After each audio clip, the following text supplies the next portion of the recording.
آپ فرماتے میں نے نا بڑی کوشش کی پر میری مرضی کا کام مجھے صوفی کاہل نہیں ہوتے. فرماتے میرے اندر طاقت تھی کہ میں حلال کما کے بچوں کو کھلاؤں پر میری مرضی کا کام نہیں ملتا تھا. حد ہو گئی. اور جب انسان نیکی کی طرف آتا ہے تو کچھ نہ کچھ آزمائشیں ضرور آتی ہیں. یہ پکی بات ہے, پکی بات. جب وہ غلط ملت کر رہا ہوتا ہے تو اس کو لگتا ہے سارا کچھ صحیح ہے. جب سیدھا ہوتا ہے تو بہت ساری پریشانیاں بھی ضرور آتی ہیں. یہ مزاج ہے دین کا.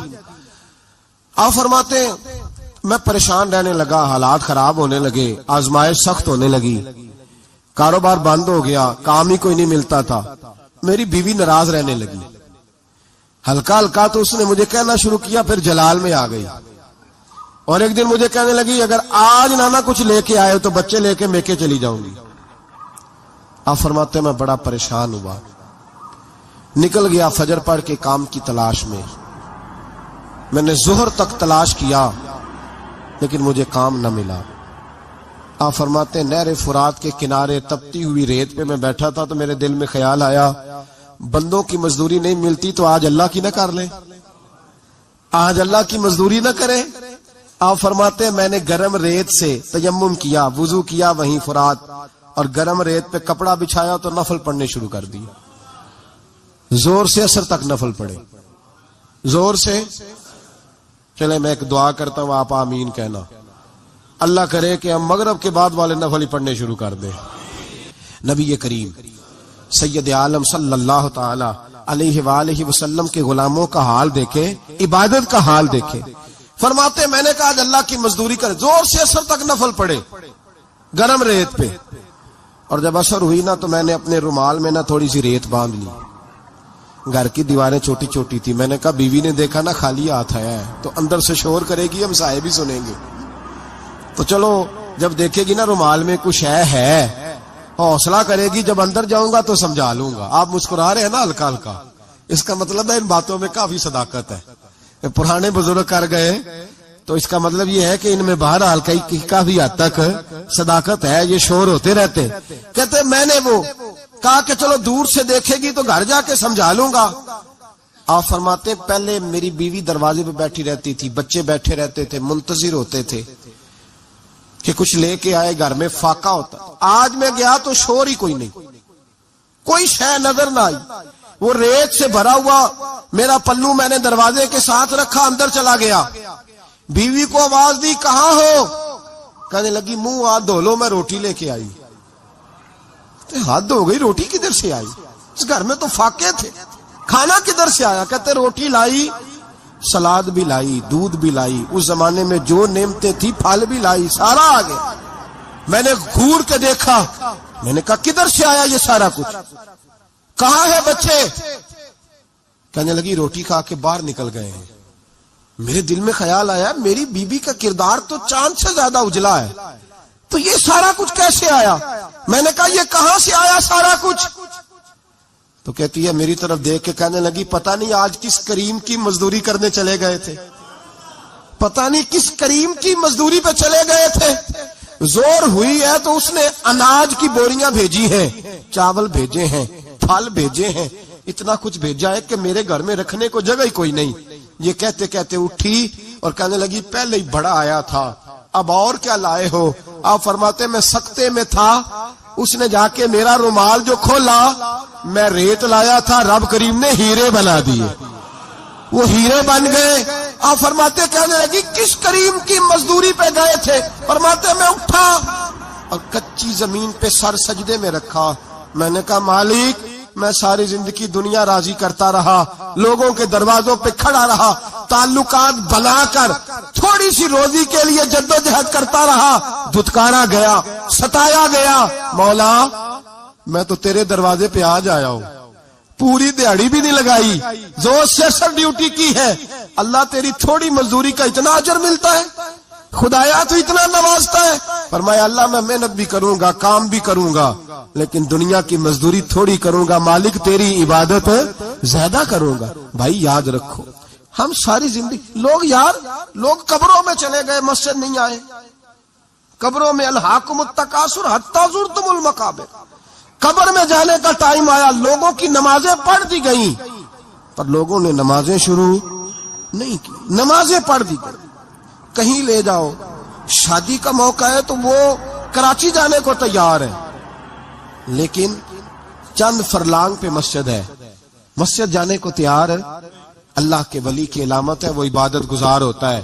اور جو نہ نماز پڑھے نہ نماز پڑھائے وہ زندیق تو ہو سکتا ہے, پیر ہو سکتا, میں ذمہ داری سے کہہ رہا ہوں, زندیق تو ہو سکتا ہے پر پیر ہو سکتا بالکل بے دین ہے, بلکہ بد دین ہے. حضرت ادریس علیہ السلام کی دوستی ہو گئی رضوان سے. رضوان جنت کے فرشتے کا نام ہے جس کے پاس چابی ہے جنت کی, دروازے پہ بیٹھے ہوتے ہیں. رضوان اس فرشتے کا نام ہے. تو حضرت ادریس کا یارانہ تھا, وہ ملنے آتے تھے جناب ادریس علیہ السلام کو. تو ایک دن حضرت ادریس کہنے لگے تو خود تو یہاں کی سیر کر جاتا ہے, مجھے کبھی کرائی نہیں. آپ بھی کر لیں. تو فرشتہ آپ کو جنت دکھانے لے گیا. جنت میں جا کے تو کہنے لگا حضور چلے, فرمانے لگے کدھر؟ کہنے لگا واپس. فرمانے لگے میں نے جانا ہی نہیں. اس نے کہا کیوں؟ فرمانے لگے اللہ فرماتا ہے ہم فیہ خالدون, جو جنت میں آئے گا نکالا نہیں جائے گا. تو کیسے مجھے نکال سکتا ہے؟ کہنے لگے جناب آپ نے سیر کا کہا تھا. فرمایا سیر ہی ہے یہ, اس لیے کہ جنتی ساری عمر ہی سیر کریں گے, وہ سیر ہی کریں گے. سفر تو تھکا دیتا ہے بندے کو, یہ سیر ہی ہے. اب وہ فرشتے پریشان ہوئے تو رب کریم نے فرمایا وہ فرشتے تیرا اور اس کا یارانہ بھی میں نے لگوایا تھا, اور اس کو جنت کی سیر پر آنے کی خواہش بھی میں نے ہی پیدا کی تھی. اور تو کون ہوتا ہے میری بغیر اجازت دروازہ کھول سکے؟ بلوایا بھی میں نے ہی تھا. اور یہ جو میں نے کہا نا اڑ جا, یہ توفیق بھی میری ہوئی ہے. میری طلب بھی تو تیرے کرم کا صدقہ ہے. یہ پاؤں اٹھتے نہیں بلکہ یہ اٹھائے جاتے ہیں. تو جب بلا لیا ہے, جنت میں داخل کرا لیا ہے, اور جنت بھی وہ والی جس کو میرے رسول پاک کے قدموں نے جنت بنایا ہے, وہ جنت جس کو ریاض الجنہ کا لفظ دیا ہے, حضور نے جنت جس کو بنایا ہے, وہاں تک پہنچ جائے. یہ ہے ارض جنت, یہ طیبہ کی زمین ہے ارض جنت, پر زمین کس کی ہے؟ کیسا عجیب معاملہ ہے. یہ ہے ارض جنت, یہ طیبہ کی زمین, اس پر پوری طرح قادر ہے, پوری طرح قدرت رکھتا ہے. فرمایا الذی خلق الموت, وہ جس نے موت کو خلق کیا, والحیات, اور جس نے زندگی کو بنایا. کس لیے؟ لیبلوکم ایکم احسن عملا, تاکہ تمہیں آزمائے کہ تم میں سے کس کا عمل بہتر. موت اور حیات, پیدا ہوتا ہے انسان, جوان ہوتا ہے, بڑا ہوتا ہے, پڑھائی کرتا ہے, کاروبار کرتا ہے, پتہ نہیں کون سے بد و جزر زندگی میں دیکھتا ہے. تو اللہ نے فرمایا اس کا ایک مقصد ہے. مقصد یہ ہے کہ پتہ چلے تم میں سے اچھے عمل کون کرتا ہے. تو ہم یہاں عمل کرنے آئے ہیں. قیامت کے دن جو بات ہوگی وہ اعمال کی ہوگی, مکان جائیداد کار کوٹھی کی بات نہیں ہوگی. تو اعمال, اچھا عمل, احسن عملہ کے تحت مفسرین نے لکھا ہے کہ کام نیکی کا جب بھی کرو ذرا زیادہ ہی اچھا کر کے کرو. وضو کرو تو سونا کر کے کرو, نماز پڑھو تو ذرا آج گئے پڑھنی جو ہے تو اب ذرا سونی کر کے پڑھو. قرآن شریف کی تلاوت کرو تو ذرا پیاری کر کے. ذرا میں مدرسے کے بچوں کے ساتھ کبھی کبھی بیٹھتا ہوں, ان سے بڑا کچھ سیکھنے کو ملتا ہے, تو کبھی کوئی بات ان کو کہنے کا بھی موقع ملتا ہے. تو میں انہیں کہا کرتا ہوں کہ ہمارے بزرگ, میری اماں جی جب قرآن مجید کھولتی تھی نا, تو جو وہ رنگ تھا نا بزرگوں کا, حالانکہ وہ حدیثوں میں ہم نے نہیں دیکھا, لیکن وہ کبھی ہم جا کے کوئی بات کرتے تھے نا, تو تلاوت کے دوران تو وہ جلدی سے منہ پہ انگلی رکھتی تھی کہ چپ کرو میں قرآن پاک پڑھ رہی ہوں. اور پھر شنیل کا غلاف, اور پھر اس غلاف کو علیحدہ چومنا, قرآن پاک کو علیحدہ چومنا, اور پھر اس کو ریل میں رکھنا, اور پھر کئی کر کے. تو ہم جو آج ہیں تو ہم اس عمل کو اتنا اچھا کر کے نہیں کرتے. بس ٹھیک ہے, ہر وقت ہاتھ میں قرآن مجید رہتا ہے تو وہ رویہ نہیں. تو کام کرنا ہے تو اس کو کیا کریں؟ اچھا کر کے کریں, ذرا مزیدار کر کے کریں. عمل کریں تو ذرا بہترین عمل کریں. لیکن نبی کریم نے یہ نہیں فرمایا کہ میں تمہیں اخلاق سکھانے آیا ہوں, فرمایا میں اخلاق عالیہ کی تکمیل کرنے آیا ہوں. یعنی جو بڑا اخلاق ہے نا, احسن ترین عمل, اس کا میرے نبی پاک نے درس ارشاد فرمایا ہے. اس کا ایک صحابی نے پوچھا یا رسول اللہ صلی اللہ تعالی علیہ وسلم, بہترین عمل کون سا ہے؟ بہترین عمل. تو حضور نے فرمایا بہترین عمل اس بندے کا ہے عمر لمبی ہو پر کام سارے ہی اچھے ہوں، یعنی تو احسن طریقے سے زندگی گزارے، اچھے طریقے سے تیرا وقت گزرے۔ تو عمل جب بھی کرے نا، دیکھے نا صدقہ اور خیرات کرنا ہے تو تانگ آ کے بھی تو کرنا ہی ہے نا، اور غریب کو 10 چکر گھر میں لگوا کے بھی تو کرنا ہی ہے نا، اس کو 6 دفعہ ڈانٹ کے بھی تو کرنا ہی ہے، تو کرنا ہے تو لہذا صحیح کر کے کر دو۔ مطلب وہ گھر میں خاتون خانہ نے کپڑوں کے لیے پیسے مانگ لیے تو 1.5 گھنٹے کے لیکچر کے بعد بھی تو دینے ہی ہے نا، کیا خیال ہے آپ کا؟ تو اگر وقت پہ دے دیے جائیں تو چلو معاملہ ذرا، یا تو نہ دیں، بات ختم ہو گئی۔ تو اگر آپ نے 1.5 گھنٹے کے شدید احتجاج کے بعد بھی دینے ہی ہیں تو پھر یہ ہے کہ عمل کو اچھا کر کے کر لیں، ذرا اس میں خوبصورتی رہتی ہے۔ اللہ تعالیٰ سمجھنے کی توفیق عطا فرمائے۔ بڑے خوبصورت مضامین ہیں اس سورہ مبارکہ میں۔ آیت نمبر 19 میں اللہ نے فرمایا کہ کیا انہوں نے اپنے اوپر کبھی پر پھیلائے اور کبھی پر سمیٹے ہوئے پرندوں کو نہیں دیکھا؟ کیا تم نے کبھی دیکھا نہیں کچھ پرندے اوپر اٹھتے ہیں تو پر پھیلائے ہوتے ہیں اور کچھ نے پر سمیٹے ہوتے ہیں؟ تو فرمایا ان کو فضا میں رحمان کے علاوہ کو روک نہیں سکتا، صرف ایک رب رحمان ہے جس نے انہیں فضا میں، یار جہاز آپ نے دیکھا ہے اسے کون روکتا ہے؟ آپ یقین کریں کبھی اس پہ بیٹھا بندہ غور کرنے لگ جائے نا میں کہاں ہوں تو ہو سکتا ہے پریشان ہو جائے، کون روک کے رکھتا ہے اسے؟ تو فرمایا یہ رب کی قدرت ہے، جہاں چاہے جس کو چاہے وہی کھڑا فرما دے، یہ اللہ تبارک و تعالیٰ کی قدرت ہے۔ آیت نمبر 20 میں اللہ کی مدد کرنے اور رزق عطا کرنے کا بیان ہے کہ اللہ مدد بھی کرتا ہے تمہاری اور تمہیں رزق بھی عطا کرتا ہے۔ آیت نمبر 23 میں فرمایا کہ اللہ وہ ہے جس نے تمہیں پیدا کیا، تمہیں سننے، دیکھنے اور سمجھنے کی صلاحیتیں عطا کی، مگر بندے بڑے کم ہیں، بڑے کم بندے ہیں جو اللہ کی نعمتوں کا شکر ادا کرتے ہیں۔ یہ سوچنے سمجھنے کی صلاحیت آپ کے خیال میں چھوٹی نعمت ہے؟ بہت بڑی نعمت ہے۔ آپ یقین کریں بعض لوگوں کے پاس سارا کچھ ہوتا ہے لیکن شعور کی دولت نہیں ہوتی، تو یہ بہت بڑی نعمت ہے، اس کا بھی اللہ کی بارگاہ میں شکر ادا کیا کریں۔ جب اللہ کو عقل شعور دے دے تو دوسروں کو بیوقوف سمجھنے کی بجائے نا اس نعمت پر اللہ کا شکر ادا۔ آگے سورہ قلم ہے، اس سورہ مبارکہ کے اندر اللہ تبارک و تعالی نے نا قسمیں ارشاد فرمائیں اور قسم کھا کے کہا کہ محبوب آپ کوئی مجنون نہیں، آپ کو دیوانے نہیں، یقیناً آپ کے لیے ایسا اجر ہے جو کبھی ختم نہیں ہوگا۔ اور پھر فرمایا وَإِنَّكَ لَعَلَىٰ خُلُقٍ عَظِيمٍ، محبوب جتنے عظیم الشان اخلاق تھے نا ان سب کا ہم نے آپ کو مالک بنا دیا ہے۔ یہ اعلیٰ لفظ اصطلاح ہے، قبضے کے معنی میں آتا ہے عربی میں۔ فرمایا ہم نے آپ کو اخلاق عالیہ کا مالک بنا، جتنے اچھے اخلاق ہیں ان سب کا اللہ نے نبی پاک کو مالک۔ اور سب مفسرین نے بڑا کچھ لکھا، پر بریلی کے امام نے ایک جملہ لکھا تو بڑا ہی شاندار لکھا۔ اعلیٰ حضرت فرمانے لگے کہ اخلاق یہ نہیں کہ جو کام اچھا تھا وہ نبی کریم نے کیا ہے، بلکہ فرماتے ہیں جس جس کو حضور نے کر دیا وہ اچھا ہو گیا، جس جس کو حضور نے کر دیا وہ اچھا۔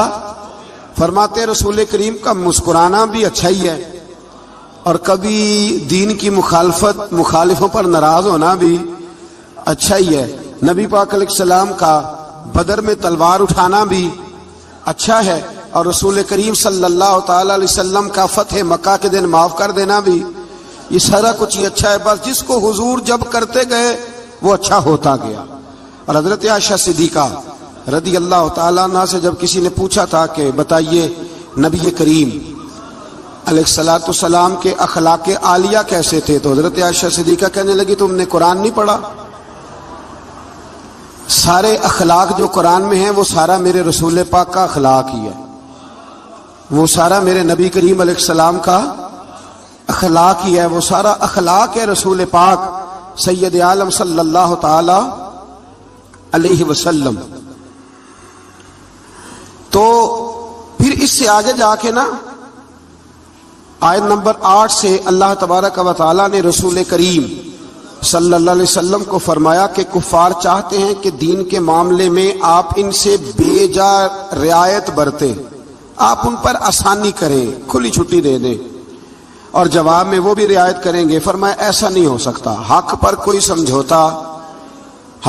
سمجھوتا نہیں ہو سکتا. اس کے بعد ایک دشمن رسول صلی اللہ علیہ وسلم, مفسرین نے اس کا نام ولید بن مغیرہ لکھا ہے, اس نے نبی پاک علیہ السلام کی گستاخی کی تھی تو اللہ نے اس کے 9 عیب 9 کبھی باتیں قرآن میں بیان کی, بڑی باتیں ارشاد فرمائی. فرمایا جھوٹی قسمیں کھاتا ہے, نکتہ چینیاں کرتا ہے, سخت منع کرنے والا ہے بلائی سے اور حد سے بڑھنے والا ہے. اور آخر میں فرمایا اتلم بعد ذالک الزنیم, فرمایا یہ نہ ہے ہی بد اصل, اس کی اصل میں ہی مسئلہ ہے. یہ کتنی سخت بات ہے, جب نبی کریم کے بے ادب کی بات ہوتی ہے تو پھر باتیں سخت ہی ہوتی ہیں. یہ قرآن مجید نے سخت باتیں. فرمایا کہ یہ اس کی اصل میں ہی مسئلہ ہے محبوب. اس نے ایک بات کی تو اللہ کریم نے 9 اس کی کبھی اوصاف بیان فرمائے. اس لیے اعلیٰ حضرت نے کہا تھا دشمن احمد پہ شدت کیجئے, دشمن احمد پہ شدت کیجئے, ملحدوں سے کیا مروت کیجئے. شرک ٹھہرے جس میں تعظیم حبیب, اس برے مذہب پہ لعنت کیجئے, اس برے مذہب پہ لعنت کیجئے. اور جو نہ بھولا ہم غریبوں کو رضا, ذکر اس کا اپنی عادت کیجئے. آگے پھر سورۃ الحاقہ, اس سورہ مبارکہ کے شروع میں قیامت کے حق اور یقینی ہونے کو بیان کیا گیا ہے. پھر قوم سمود اور قوم عاد اور فرعون پر نازل ہونے والے عذاب کا ذکر ہے. یہ سارے مضامین پہلے بیان ہو چکے ہیں نا جی, ماشاءاللہ تفصیل سے ہم سن چکے ہیں. قوم عاد, قوم سمود, ان سب کے بارے میں اس سورہ مبارکہ میں اللہ نے بیان فرمایا. اسی سورہ کی آیت نمبر 19 سے بتایا کہ قیامت میں جس کے نامہ اعمال اس کے دائیں ہاتھ میں دیا جائے گا, یہ اس کے سرخرو ہونے کی علامت ہوگی. جس کے سیدھے ہاتھ میں نامہ اعمال دیا جائے گا مطلب ہوگا کہ کامیاب ہو گیا. اور وہ افتخار کے ساتھ لوگوں سے کہے گا, بڑے فخر کے ساتھ کہے گا کہ آؤ میرا نامہ اعمال پڑھو. اس کے برعکس جس کا نامہ اعمال اس کے بائیں ہاتھ میں دیا جائے گا, یہ اس کی رسوائی کی علامت ہوگی, اس کی رسوائی کی علامت ہوگی. اور وہ کہے گا کاش میرا نامہ اعمال دیا ہی نہ جاتا اور موت کے ساتھ ہی میرا قصہ ہمیشہ کے لیے ختم ہو چکا ہوتا. جس کا بھی نامہ اعمال سیدھے ہاتھ میں, ہمارے بزرگ فرماتے ہیں کہ سیدھے ہاتھ سے لینا دینا حضور کی سنت ہے. کوشش کریں لیں بھی سیدھے ہاتھ سے, دیں بھی, کھائیں بھی سیدھے ہاتھ سے. فرماتے ہیں عادت ہی سیدھے ہاتھ کی بنا لو. جب قیامت میں فرشتے نامہ اعمال دینے لگے تو عادت ہی سیدھے ہاتھ کی ہو, عادت ہی سیدھے ہاتھ کی ہو. عادت اور سیدھے ہاتھ سے لیں, سیدھے ہاتھ سے ہی دیں. قیامت میں جس کا نامہ اعمال سیدھے ہاتھ میں دیا جائے گا سمجھیے وہ کامیاب ہوا. اور جب جس بچے کی فرسٹ پوزیشن آئی ہوتی ہے نا, وہ رزلٹ کارڈ سارے محلے کو دکھاتا ہے, اور جو فیل ہو جاتا ہے وہ ابا جی کو بھی نہیں دکھاتا. وہ کہتے ہیں کہ وہ ابھی آیا نہیں, ملا نہیں. قیامت کے دن بھی جو کامیاب ہوں گے نا وہ دنیا کو بتائیں گے کہ اللہ نے فضل کر دیا, اور جو ناکام ہوں منہ چھپاتے پھریں گے. اللہ ہمیں پردہ پوشی عطا فرمائے. پھر آگے سورۃ المعارج ہے. اس سورت کے شروع میں عذاب قیامت کا ایک بار پھر بیان ہے کہ حشر کا ایک دن 50,000 سال کے برابر ہوگا. آسمان پگھلے ہوئے تانبے کی طرح ہو جائے گا, اور پہاڑ دھنی ہوئی رنگین اون کی طرح ہو جائیں گے. کوئی کسی کا پرسان حال نہ ہوگا. اس وقت مجرم یہ تمنا کریں گے کہ بیوی بھائی رشتہ دار, بیوی بھائی رشتہ دار اور تمام اہل زمین سب کو اپنا فدیہ دے کے اپنی جان چھڑا لے. سب کو دھونس دے آگ میں لیکن اپنی جان چھڑا لے. اس دن انسان کا یہ حال ہوگا. یہ جو کچھ لوگ, میں نے پہلے بھی کہا تھا کہ کچھ لوگ نا مذاق اڑاتے ہیں قیامت کے عذاب کا, قبر کے عذاب کا. یہ بات درست نہیں ہے. دیکھیں نا کہ اللہ تعالیٰ نے قرآن مجید کی واضح آیات میں عذاب کا ذکر فرمایا ہے. کیوں فرمایا ہے؟ کہ لوگ اس عذاب سے ڈرے, اس سے بچنے کے لیے تیاری کریں, یہ بیان فرمایا. اب یہاں لوگ مذاق اڑاتے ہیں معاذ اللہ تعالیٰ. کہتے ہیں دیکھو جی فلاں مولانا کہہ رہے تھے بچھو آئیں گے تو یہ ہوگا. خدا کے بندو, مولانا کون ہوتے ہیں؟ مولانا کون ہوتے ہیں یہ بات کرنے والے؟ یہ تو حدیثوں میں آئی, قرآن مجید کی آیات میں آئی. آپ مذاق نہیں اڑائیں بلکہ کوشش کریں کہ اللہ تبارک و تعالی ہمیں سمجھنے کی توفیق عطا فرمائے. پھر آیت نمبر 19 سے انسان کے کم حوصلہ ہونے، مصیبت کے وقت گھبرا جانے اور نفع پہنچنے کی صورت میں بخل کرنے کا ذکر ہے. فرمایا بڑے کم حوصلے والا ہے، مصیبت کے وقت گھبرا جاتا ہے، اور اگر اسے ہم نفع دیں نا تو جب نفع ملے تو چاہیے تھا نا سخاوت کرتا، تو اس وقت کیا کرتا ہے؟ بخل کرتا ہے، کنجوسی کرتا. اللہ فرما رہا ہے، نبی پاک علیہ الصلوۃ والسلام نے فرمایا یہ جو سخی ہوتا ہے نا، فرمایا یہ سخی بندوں کے دل کے قریب بھی ہوتا ہے، اللہ کے قریب بھی ہوتا ہے اور جنت کے قریب بھی ہوتا ہے. اور فرمایا یہ جو بخیل ہوتا ہے نا، بخیل، یہ بندوں سے بھی دور ہی ہوتا ہے، بندوں سے بھی دور ہے، جنت سے بھی دور ہے، اور اللہ تبارک و تعالیٰ کے قرب سے بھی دور ہے. اور حضور فرماتے ہیں جب صبح سورج طلوع ہوتا ہے تو فرشتہ دعا کرتا ہے، اللہ سخی کو زیادہ عطا فرما، اور کہتا ہے یا اللہ جو کنجوسی کرے نا اس سے روک لے، اسے نہ دے، اس لیے کہ جب وہ نہیں دے رہا. بڑی خوبصورت مثال علامہ اسماعیل حقی نے لکھی ہے. آپ فرماتے ہیں کنویں سے سارا پانی ختم ہو جائے تو نیچے سے تازہ آ جاتا ہے، اور اگر پانی ختم نہ ہو اندر ہی پڑا رہے تو باسی ہو جاتا ہے. تو ایسا ہونا چاہیے کہ ایک دفعہ سارا پانی ختم. میں آپ کو سارا مال صدقہ کرنے کو نہیں کہہ رہا، لیکن حضرت ابوبکر صدیق نے کئی دفعہ یہ کام کیا. ہجرت کی رات بھی سارے پیسے ہی لے گئے، تبوک کے دن بھی سارے پیسے خرچ کر دیے. حضور نے اعلان کیا تو سارے پیسے ہی. مولانا حسن رضا صاحب فرمایا کرتے تھے اعلیٰ حضرت کے بھائی، بیاں ہو کس زبان سے مرتبہ صدیق اکبر کا کہ محبوب خدا محبوب ہے صدیق اکبر کا، اور لٹایا راہ حق نے گھر کئی بار اس محبت سے کہ لٹ لٹ کر حسن گھر بن گیا صدیق اکبر کا. لٹ لٹ کر حسن گھر بن گیا صدیق اکبر کا. تو کنجوسی سے بچنے کی کوشش کریں. ہاں اسلام فضول خرچی سے منع کرتا ہے، فضول خرچی نہیں کریں، لیکن جہاں خرچ کرنا ہو وہاں سے کنجوسی بھی نہ کریں. پھر اس سے آگے سورہ نوح کا ذکر ہے. اس سورہ کے شروع میں ہی نوح علیہ السلام کا اپنی قوم کی طرف مبعوث ہونے پر قوم کو اللہ کی عبادت کی دعوت دینے اور گناہ چھوڑنے کا ذکر ہے.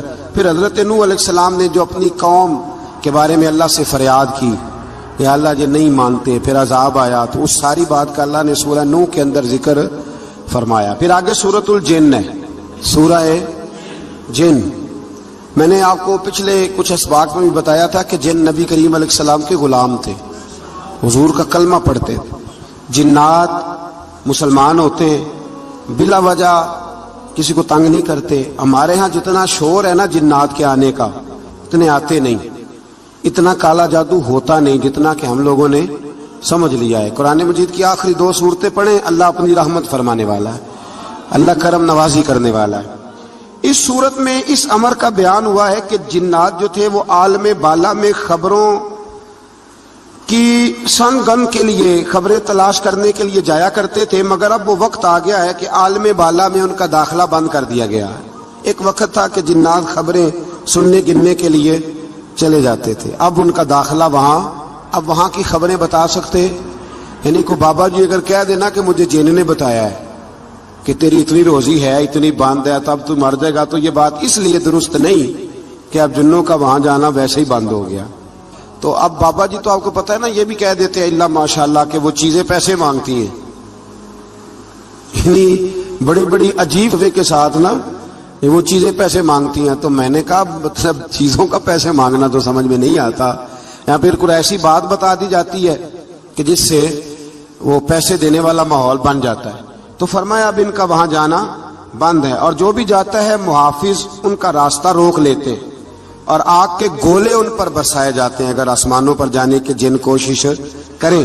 جنات نے مشورہ کیا کہ پورے روئے زمین کا جائزہ لے کے دیکھیں آخر یہ سارا منزل کیوں تبدیل ہو گیا، تو ضرور کوئی بڑی تبدیلی آئی ہے. حضرت ابن عباس رضی اللہ تعالیٰ عنہ نے بیان کیا کہ ان کی ایک جماعت مکے کی طرف گئی اور وہاں نبی پاک علیہ السلام عکاظ کے بازار میں اپنے اصحاب کو صبح کی نماز پڑھا رہے تھے. انہوں نے یہ قرآن سنا اور پھر جن جا کے دوسروں کو کہنے لگے کہ ایسا قرآن سن کے آئے ہیں کہ جیسا کبھی نہیں سنا. تو آؤ پھر محبوب کریم کی بارگاہ میں چلتے، خود بھی مسلمان ہوئے اور اپنی قوم کو بھی اسلام کی دعوت دی.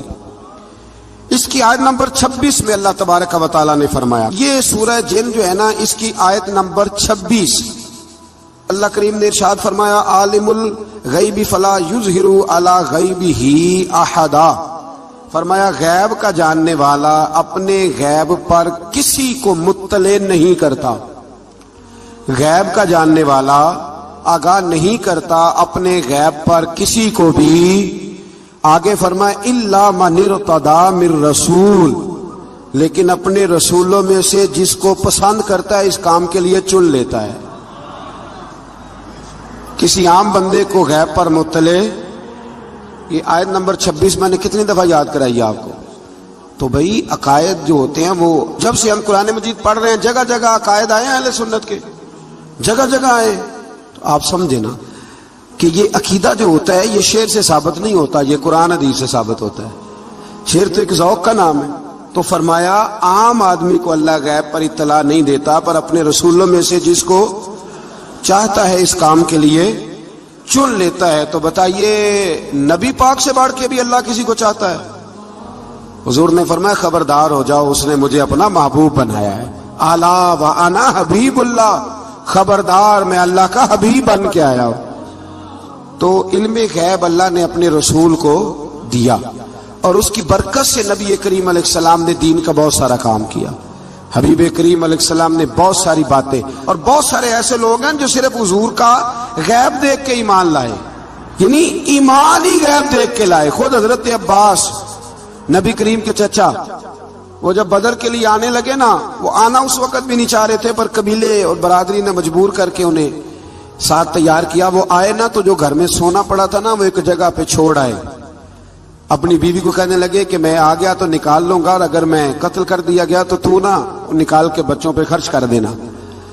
تو نبی پاک علیہ الصلوۃ والسلام کے پاس جب یہ قیدی ہو کے آئے تو حضور نے فرمایا چچا فدیہ دو، اتنے پیسے دو چلے جاؤ۔ تو کہنے لگے میرے پاس تو شے ہی کوئی نہیں۔ وہ جو 15 دن عمرے والے وہاں رہتے ہیں نا، وہ 2.5 من کی شاپنگ کر لیتے ہیں، اور جب کسٹم والا کہتا ہے پیسے دو تو تازہ عمرہ کیا ہوتا ہے، کہتے شے ہی کوئی نہیں۔ یہ ظلم ہے، تازہ عمرہ کیا ابھی آئے ہیں، ہاں جی۔ تو مطلب اتنی خستہ حالی ہو جاتی ہے۔ یہ میں پریکٹیکل بتا رہا ہوں اللہ کے فضل سے۔ ایک سے میں نے کہا تو مجھ سے لے لے، کہتا چپ کرو تسی کو بچ بول دے۔ میں نے کہا مجھ سے لے لو دے دینا، کہتا تو چھڈو۔ بھائی چھوڑیں، آپ کیوں غلط بات کرتے ہیں؟ تو بہت سارے بندے ہوتے ہیں جو کہتے ہیں شے ہی کوئی نہیں، بالکل کوئی شے نہیں۔ ہاں کوئی پلاٹ سستا بک رہا ہو تو پیسے نکل آتے ہیں، پھر کہتے میں پھڑے نے کسی کو لو، بھائی کو کھا جائے گا۔ چلے ٹھیک ہے آپ چھپائیں اپنی دولت کو، لیکن ان لفظوں کے ساتھ ناشکری کرنا کہ شے ہی کوئی نہیں، یہ معاملہ درست ہے۔ تو حضرت عباس نے بھی نا نبی کریم کی بارگاہ میں عرض کیا حضور کوئی شے نہیں، کہاں سے دوں؟ تو حضور مسکرائے۔ حضور نے فرمایا چاچا جب گھر سے نکلنے لگے تھے تو وہ اکیلے میں میری چچی کو بلا کے جو پیسے دے کے آئے تھے، اور وہ اس کو کہہ کے آئے تھے کہ میں آ گیا تو میں تمہیں بتاؤں گا کیا کرنا ہے، نہ آیا تو پھر نکال کے بچوں پہ خرچ کر دینا۔ یہ سن کر حضرت عباس پہ راشا ہوا طاری، یہ سن کر حضرت حفیظ جلندری کہتے ہیں یہ سن کر حضرت عباس پہ راشا ہوا طاری کہ پیغمبر تو رکھتا ہے دلوں کی بھی خبرداری۔ خیال آیا مسلمان نیک و بد پہچان جاتے ہیں، اور محمد آدمی کے دل کی باتیں جان جاتے ہیں، محمد آدمی کے دل کی باتیں جان جاتے ہیں۔ اور کوئی غیب تم سے نہا ہو بھلا، جب خدا ہی نہ چھپا رہا، تم پر کروڑوں درود و سلام، جب خدا ہی نہ چھپا رہا۔ کتنی عجیب بات ہے، یہاں بھی لوگ ترازو لے کے بیٹھے۔ اقبال سے کسی نے کہا کہ 2 علماء کی بحث ہے، ایک کہتا ہے حضور کو غیب نہیں، دوسرا کہتا ہے آؤ چلے۔ تو اقبال کہنے لگے مجھے شرم نہ آئے گی میں وہاں چلا جاؤں جہاں لوگ میرے نبی کا علم تولنے کے لیے ترازو لے کے بیٹھے ہیں، حضور کا علم تول رہے ہو؟ اقبال کہنے لگے میرے نبی کے تو غلاموں کا علم نہیں تولا جا سکتا، تم حضور کے علم کی بات کرتے ہو۔ یہ تھوڑا سوچ سمجھ کے بات کرنی چاہیے، اور نص قطعی ہے قرآن پاک کی۔ ایک دن سجا لیا تھا میرے نبی پاک نے ممبر، فرمایا پوچھ لو پھر جو پوچھنا ہے پوچھو۔ تو حضرت عمر جیسے لوگ اٹھ کے کھڑے ہو گئے، کہا یا رسول اللہ ہم اللہ کے رب ہونے پہ راضی ہیں، آپ کے رسول ہونے پہ راضی ہیں، اسلام کے دین ہونے پہ حضور ہم بڑے راضی ہیں، ہم بڑے راضی۔ اس لیے یہ تو ایسا مسئلہ ہے کہ اس مسئلے کو دیکھ دیکھ کے لوگ مسلمان ہوئے۔ تو حضرت عباس کو جب حضور نے ساری بات بتائی نا، تو حضرت عباس کہنے لگے فدیہ مرضی کا لے لینا، پر پہلے مجھے کلمہ پڑھاؤ۔ کہا کیوں؟ فرمایا مجھے سمجھ آ گئی ہے، وہ بات میرے اور میری بیوی کے علاوہ کسی کو پتہ ہی نہیں، اگر آپ کو پتہ چلی ہے تو یقیناً آپ کو کوئی بتانے والا ہے، تو وہ جو آپ کو بتانے والا ہے نا وہی رب العالمین ہے۔ تو حضور کا تو غیب دیکھ کے دنیا کلمہ پڑھ جاتی تھی۔ اس پر بڑی تفصیل سے میں نے ایک دفعہ بات کی تھی، موقع ملا تو وہ ساری روایات ایک جگہ کسی وقت جمع کریں گے انشاءاللہ تعالی، اور آپ کو عرض کریں گے کہ وہ کیا خوبصورت ماجرا ہے۔ اور اب تو الحمدللہ ایک اور آسانی بھی ہو گئی ہے، میری باتیں کوئی اس قابل تو نہیں تھی، لیکن چونکہ اللہ رسول کے فرامین تھے تو ایک دوست نے لکھنی شروع کر دی، انشاءاللہ جلدی چھاپ بھی جائیں گے۔ تو عرض کرنے کا مقصد یہ ہے کہ یہ چیزیں آئیں گی اور آپ کو بتائیں گے کہ اللہ نے اپنے محبوب کریم کو کس طرح غیب کے خزانوں کی کنجیاں عطا فرمائی ہوئی۔ تو اس سے آگے پھر سورہ مزمل شروع ہوتی ہے، سبحان اللہ۔ سورہ یا ایھا المزمل، کہا او چادر اوڑھنے والے محبوب، قم اللیل الا قلیلا، ساری رات نہ بیدار رہا کر، تھوڑا آرام بھی کر لیا کر، تھوڑا سا۔ کیا کہا حضرت نے؟ خدا کی رضا چاہتے ہیں دو عالم، خدا چاہتا ہے رضا۔ اور درویش کہتے ہیں رب آکھیا سونے محبوبہ تیرے سو سو ناز اٹھانا ہاں، لوکی میریاں قسماں چاندے نے میں تیریاں قسماں چاہنا۔ کہا اے میرے پیارے حبیب، اے چادر اوڑھنے والے، تھوڑا آرام بھی کیا کرے۔ حضور ساری رات نماز پڑھتے تھے نا، تو اللہ نے کہا محبوب تھوڑا آرام بھی کیا کرے۔ پھر اس میں بڑے خوبصورت چیز اللہ کریم نے بیان فرمائی ہیں، قیامت کی ہولناکیوں کا بھی ذکر فرمایا ہے۔ پھر آخر میں فرمایا کہ تم اپنی بھلائی کے لیے جو کچھ بھی آگے بھیجو گے، اس کو اللہ تعالیٰ کے پاس اس سے بہتر اور زیادہ ثواب والا پاؤ گے۔ یعنی اس کا معنی یہ بھی ہو سکتا ہے کہ اپنی سوچ سے زیادہ تم ثواب پاؤ گے، جو چیز آخرت کے لیے تم بھیجو گے۔ اور اللہ سے مغفرت طلب کرتے رہو، بے شک اللہ بہت مغفرت فرمانے والا اور بے حد رحم کرنے والا ہے۔ پھر اس سے آگے سورہ مدثر ہے، مزمل کے فوراً بعد سورہ مدثر۔ اس سورہ مبارکہ میں بڑا خوبصورت انداز ہے، یا ایھا المدثر، اے چادر اوڑھنے والے، قم فانذر، اٹھیے اور لوگوں کو ڈرائیے، اٹھیے آپ پیغام دیجئے، اٹھیے لوگوں کو ڈرائیے۔ اٹھ باندھ کمر کیوں ڈرتا ہے، پھر دیکھ خدا کیا کرتا ہے، آپ اٹھیے۔ اس صورت میں اللہ تعالیٰ نے آپ کو شان محبوبی کے ساتھ خطاب کرتے ہوئے فرمایا ہے چادر اوڑھنے والے، اٹھیے اور لوگوں کو اللہ کے عذاب سے ڈرائیے اور اپنے رب کی کبریائی کا اعلان فرمائیے، بتائیے کہ آپ کا رب کتنا بڑا ہے۔ آیت نمبر 42 میں فرمایا جہنمیوں سے پوچھا جائے گا تمہارے جہنم میں جانے کا سبب کیا بنا۔ یہ سورہ مدثر کی آیت نمبر 42 چلو بتا لیا آخری نے، آیت نمبر 42 جہنمیوں سے پوچھا جائے گا جہنم میں آئے ہو تو سبب کیا بنا، تو وہ پہلا سبب بتائیں گے کہ ہم نماز پڑھنے والوں میں سے نہ تھے۔ پہلا سبب دوزخ میں جانے کا نماز نہ پڑھنا ہے۔ رمضان کے بعد بھی پڑھیں گے انشاءاللہ، اور عید والے دن بھی پوری 5 پڑھنی ہے انشاءاللہ، پوری 5۔ یہ نئے کپڑے لوگوں کو بعد میں دکھانا، پہلے سویرے پہن کے نا رب کی بارگاہ میں جاؤ، سویرے پہن کے نا۔ علامہ عبدالستار خان نیازی، علامہ نیازی، میں جب ان کے مزار پہ جاتا نا میاں والی جانے کا جب موقع ملتا ہے تو میں نہ کھڑا ہوتا ہوں، آپ یقین کریں اس بندے کی قبر پہ کھڑے ہو کے بھی جذبہ ہی ملتا ہے۔ کیا بندہ تھا وہ، نا پگڑی باندھتے تھے بڑی، ہمارے بریلی شریف کے بزرگ بھی نا وہ پگڑی باندھتے شملے والی۔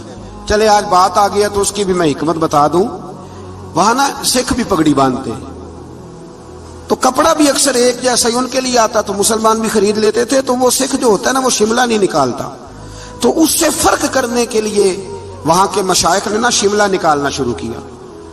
تو میں شادی باندھا کرتا تھا، تو ایک دفعہ مجھے حضرت مفتی تحسین رضا صاحب رحمۃ اللہ تعالی علیہ فرمانے لگے شملے والی باندھا کرو، تو میں نے کہا حضور اب چھوٹے لوگوں کو تو اچھی نہیں نہ لگتی، تو فرمانے لگے لوگوں کو تھوڑی دکھانی ہے، یہ تو رسول اللہ کی سنت ہے، تو آپ شملے والی باندھے۔ جب ہم جو کہہ رہے ہیں تو میں بھی اکثر وہ پگڑی باندھتا ہوں، اور کبھی بہت بڑی باندھتے تھے، تو علامہ نیازی پگڑی باندھتے تھے، تو جن لوگوں نے دیکھا بڑی اونچی ہوتی تھی، اور بڑی اونچی پگڑی اور ہاتھ میں چھڑی ہوتی تھی، اور کبھی وہ تقریر کرتے تھے تو زمین پہ لگاتے تھے، تو پتہ چلتا تھا کہ مرد بات کر رہا ہے۔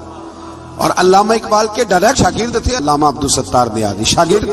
وہ مدینہ شریف جانے لگے نا تو کسی نے ان سے کہا نیازی صاحب یہ پگڑی اتار کے جاؤ، یہ پگڑی اتار کے جاؤ. تو علامہ نیازی صاحب فرمانے لگے کیوں اتار کے جاؤں؟ پہن کے جاؤں گا. جب حضور کی بارگاہ میں نیازی کا سر جھکے گا تو شملہ بھی جھکے گا، اور دنیا کو پتا چلے گا جس کا سر کبھی کہیں نہیں نہ جھکتا، اس روزے پہ آ کے اس کی گردن بھی جھک جایا کرتی. اس لیے ساتھ لے کے جانی ہے پگڑی تاکہ لوگوں کو پتا چلے. تو آپ نئے کپڑے پہن کے نا کبھی سج سنور کے مسجد بھی جایا کریں، خوبصورت ہو کے. قرآن مجید نے کہا غالباً 9ویں پارے میں ہے کہ نماز کے وقت زینت اختیار کرو، اچھے بن کے. تو نئے کپڑے پہن کے نا عید والے دن 5 نمازیں پابندی سے پڑھنی ہیں انشاءاللہ تعالی. یہ رش دیکھنا ہے انشاءاللہ تعالی، پتہ چلے گا کہ رمضان کے روزوں نے اثر کیا ہمارے اوپر. تو جہنمیوں سے پوچھا جائے گا دوزخ میں آنے کا سبب کیا بنا؟ تو کہیں گے ہم نماز پڑھنے والوں میں سے نہ تھے، اور دوسری بات یہ کہیں گے کہ ہم مسکین کو کھانا نہیں کھلاتے تھے. دوزخ میں جانے کا دوسرا سبب کہ توفیق کے باوجود لوگ مسکینوں کا خیال نہیں رکھتے. اور تیسری بات وہ یہ کہیں گے کہ ہم لغو کاموں میں مشغول رہتے تھے. لغو کام، بےہودہ کام اس کو کہتے ہیں جس کا فائدہ کوئی نہیں. یہ بڑے بڑے سیانے لوگ گیمیں کھیلتے، سیانے لوگ، عقل مند لوگ. تو یہ جہنم میں جانے کا تیسرا سبب قرآن نے بیان کیا. لغویات، پھٹے پہ بیٹھ گئے فضول بات شروع کر دی. بھائی سے بہتر تھا تو قرآن مجید کی تلاوت کرتا. ایسی بلا وجہ لغویات ہیں یہ ساری. میں منع نہیں کرتا کھانا کھانے کے لیے کبھی ضرور جائیں، لیکن یہ ماحول ہی بنا لینا کہ آج تجھے پارٹی ہے تو کل مجھے پارٹی ہے تو پرسوں اس کو پارٹی ہے. تو یہ شغل میلہ ہر وقت کا، مسلمان کے پاس تو اتنا وقت ہی نہیں. میرے مولا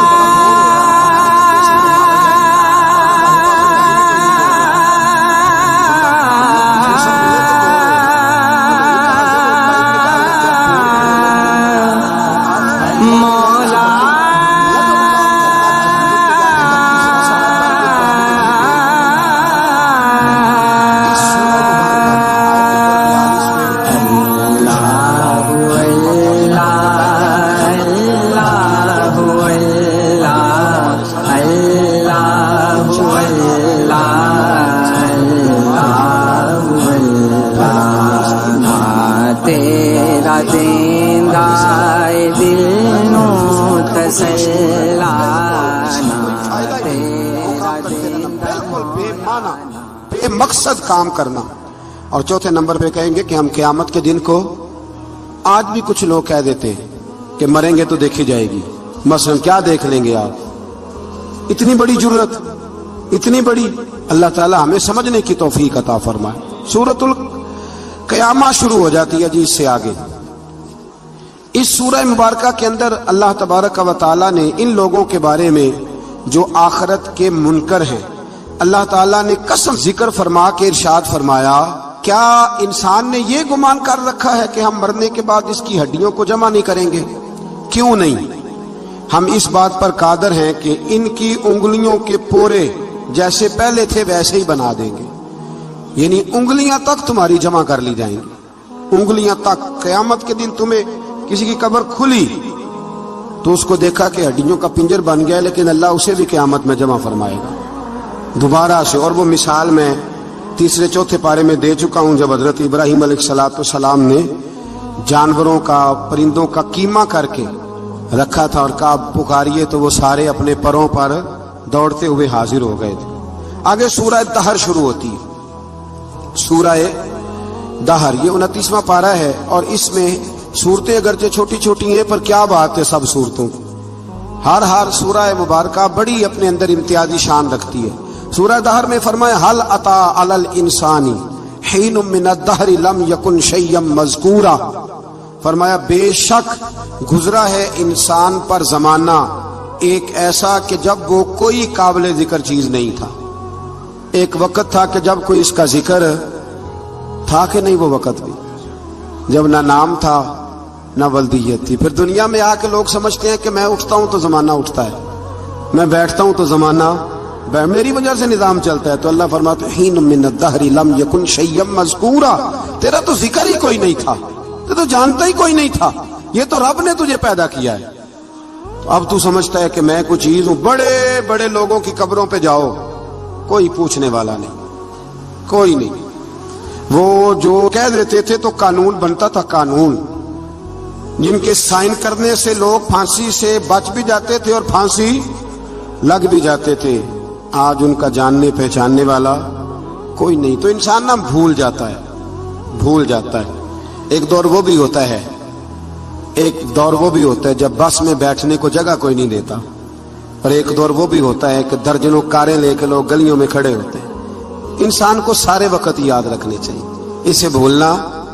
حضور علیہ السلام اکثر فرمایا کرتے تھے کہ میں تو اس ماں کا بیٹا ہوں جو گوشت کے خشک ٹکڑے کھا کے بھی گزارا کر لیتی تھی, گوشت کے خشک ٹکڑے کھا کے بھی گزارا کر لیتی تھی.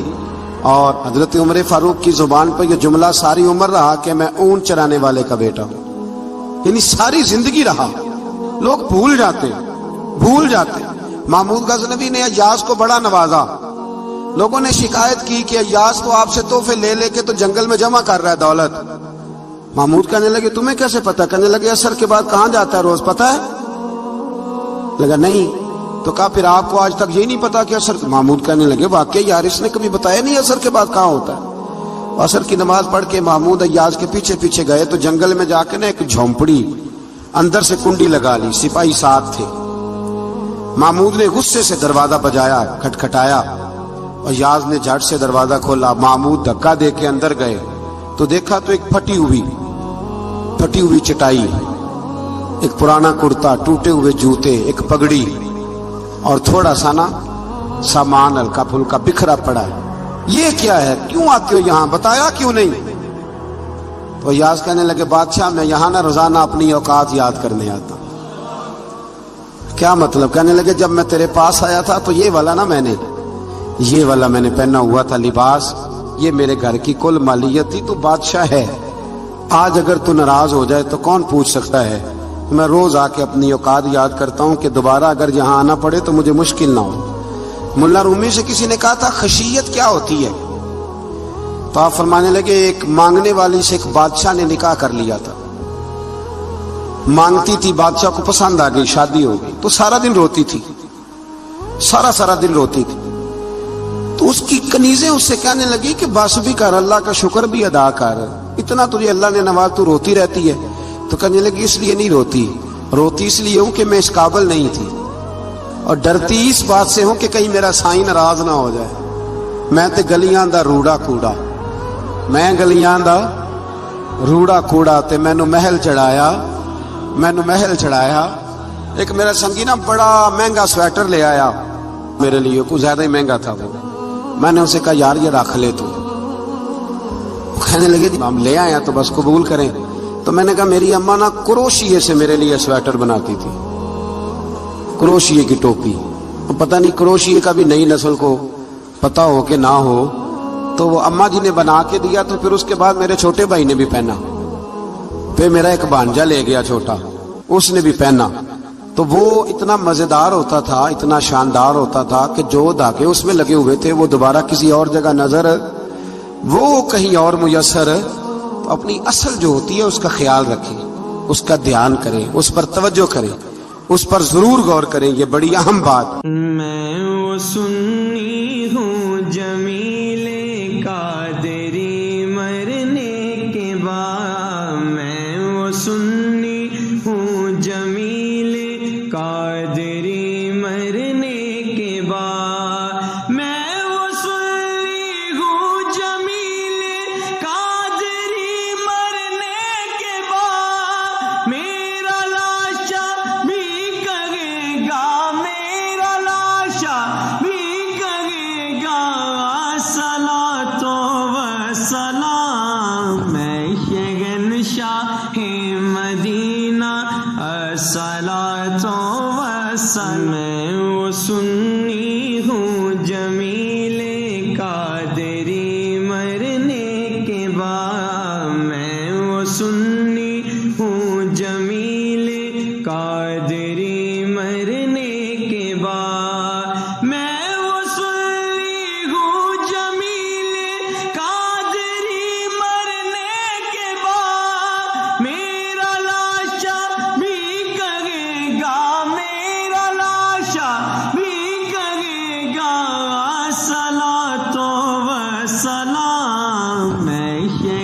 شاہ مدینہ الصلاۃ والسلام. وہ سنی ہوں جمیل قادری مرنے کے بعد. میں وہ سنی